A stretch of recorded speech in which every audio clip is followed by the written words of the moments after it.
ಪ್ರಪಂಚದ ಮೊದಲ ನಗರ ನಾಗರಿಕತೆಯಾದ ಹರಪ್ಪ ನಾಗರಿಕತೆಯನ್ನು ಸಿಂಧೂ ನಾಗರಿಕತೆ ಎಂದು ಸಹ ಕರೆಯುತ್ತಾರೆ. ಹರಪ್ಪ ನಾಗರಿಕತೆಯು ಪ್ರಾಚೀನ ಭಾರತದಲ್ಲಿ ಅತ್ಯಂತ ಉನ್ನತವಾದ ನಾಗರಿಕತೆಯಾಗಿತ್ತು. ಇದು ಕ್ರಿಸ್ತಶಕ ಪೂರ್ವ 3000ದಿಂದ ಕ್ರಿಸ್ತಶಕ ಪೂರ್ವ 1500ರವರೆಗೆ ಹರಡಿತ್ತು.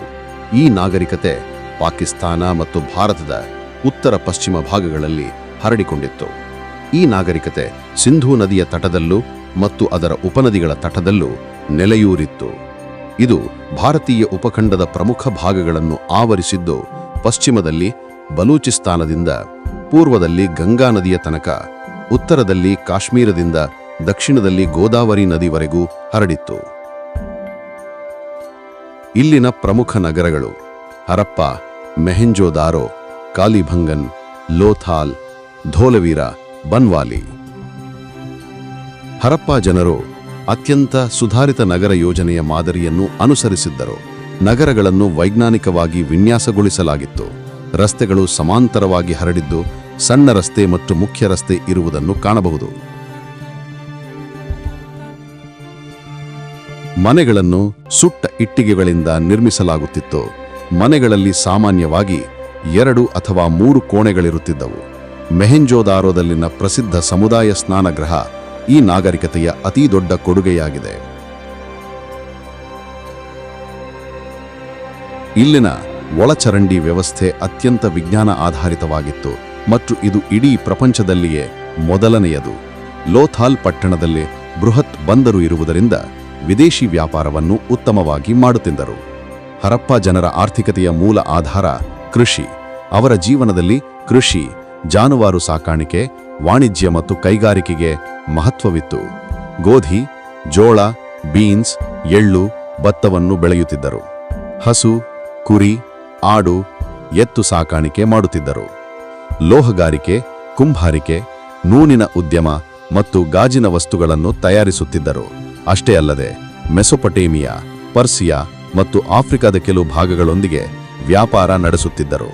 ಹರಪ್ಪ ಜನರು ಸಮಾಜವನ್ನು ಸಮಾನತೆಯ ಮೇಲೆ ನಿರ್ಮಿಸಿದ್ದರು ಎಂಬ ಲಕ್ಷಣಗಳು ಲಭ್ಯವಿಲ್ಲದ ರಾಜಮಹಲಗಳು ಅಥವಾ ದೇವಾಲಯಗಳಿಂದ ಸ್ಪಷ್ಟವಾಗುತ್ತದೆ.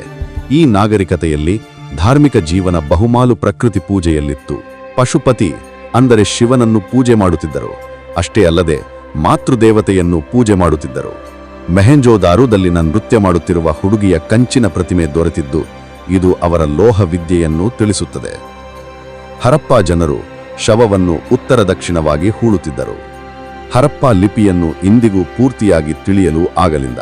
ಸುಮಾರು 400ಕ್ಕಿಂತ ಹೆಚ್ಚು ಚಿಹ್ನೆಗಳಿರುವ ಚಿತ್ರಲಿಪಿಯು ಮುದ್ರೆಗಳಲ್ಲಿ, ಮಣ್ಣಿನ ಪಾತ್ರೆಗಳಲ್ಲಿ ಕಂಡುಬಂದಿವೆ. ಹರಪ್ಪ ಲಿಪಿಯು ದ್ರಾವಿಡಿಯನ್ ಮೂಲಕ್ಕೆ ಸೇರಿದ್ದಾಗಿರಬಹುದೆಂದು ಕೆಲವು ಪುರಾವೆಗಳು ಸೂಚಿಸುತ್ತವೆ. ಇವರ ಬರವಣಿಗೆ ಎಡದಿಂದ ಬಲಕ್ಕೆ ಅಥವಾ ಬಲದಿಂದ ಎಡಕ್ಕೆ ಇರಬಹುದು ಎಂಬ ಸಂಶಯ ಇದೆ. ಹರಪ್ಪ ಜನರ ರಾಜಕೀಯ ಆಡಳಿತದ ಬಗ್ಗೆ ಸ್ಪಷ್ಟವಾದ ಮಾಹಿತಿ ಸಿಗದಿದ್ದರೂ ಅಲ್ಲಿ ಏಕರೂಪದ ಆಡಳಿತ ಇತ್ತು ಎಂದು ಹೇಳಬಹುದು. ಇನ್ನು ಹರಪ್ಪ ನಾಗರಿಕತೆಯ ಅವನತಿ ಕುರಿತು ನೋಡುವುದಾದರೆ, ಇದು ಇಂದಿಗೂ ಚರ್ಚೆಯ ವಿಷಯವಾಗಿದೆ. ಹರಪ್ಪ ನಾಗರಿಕತೆಯ ಪತನದ ಬಗ್ಗೆ ಹಲವು ಸಿದ್ಧಾಂತಗಳಿವೆ. ಮೊದಲನೆಯದಾಗಿ, ಹವಾಮಾನ ಬದಲಾವಣೆಯಿಂದ ಹಠಾತ್ ಬರಗಾಲ ಉಂಟಾಗಿ ನದಿಗಳ ದಿಕ್ಕು ಬದಲಾಗಿ ಈ ನಾಗರಿಕತೆ ನಾಶವಾಯಿತು ಎಂದು ಹೇಳಲಾಗುತ್ತದೆ. ಎರಡನೆಯದಾಗಿ, ಭೂಕಂಪ ಅಥವಾ ಪ್ರವಾಹ ಉಂಟಾಗಿ ಈ ನಾಗರಿಕತೆ ನಾಶವಾಯಿತು ಎಂದು ಹೇಳಲಾಗುತ್ತದೆ. ಮೂರನೆಯದಾಗಿ, ಆರ್ಯರ ಆಕ್ರಮಣದಿಂದ ಈ ನಾಗರಿಕತೆ ನಾಶವಾಯಿತು ಎಂದು ಹೇಳಲಾಗುತ್ತದೆ.